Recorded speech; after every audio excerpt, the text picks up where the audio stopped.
nezvigunwe zvinenge tsangamidzi. Ndiye paya tadanana. Handina kuziva kuti ndadanana nasumuka hende shamwari yechikwama.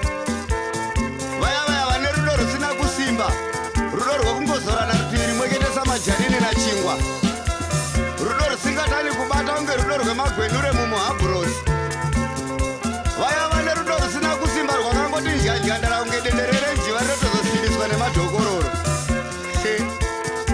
Handina kuziva kuti mari yandaitora kubhengi yaitopera, yokukanganwa tsumo yevakuru yainotipa vhezino ravavende.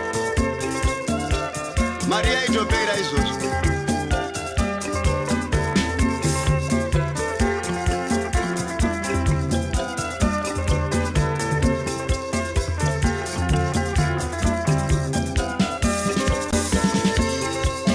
Kupera kwenguva diki ndakazoti ndadzokera kumba kuya ndikati shamwari ndauya, asi nhasiwo handina mari, nhasi ndakachona wenayo.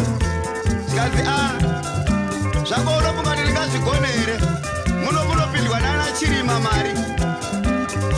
Vakomana vasingazeze kuti shure kune mhuri ndo vatinoda isusu.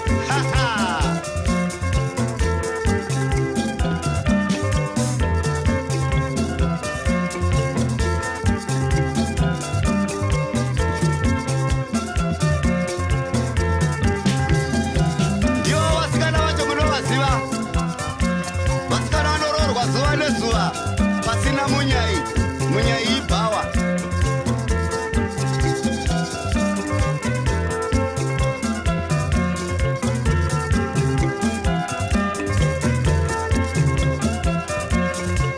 Ndivo vanadora vatora bhiza utarire pahofisi.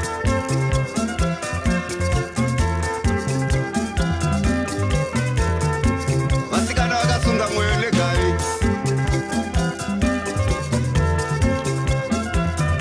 Musi wandinosangana naakandidya iyeyeka, ndikamurova chibhekera anobva aenda kwamufika nebwe, kana ngozi yacho haimbowi. N'anga yangu yakanditaurira kuti ngozi yaanasimuka handei inoripwa nebhanduru rekovho nekamhiripiri nebhodhoro remafuta wosiya paguva pake ipapo, nemapuling socks nedhora pamusoro, nemapainzi mairi, rimwe kumusoro rimwe kumakumbo, nehafu mita viscos.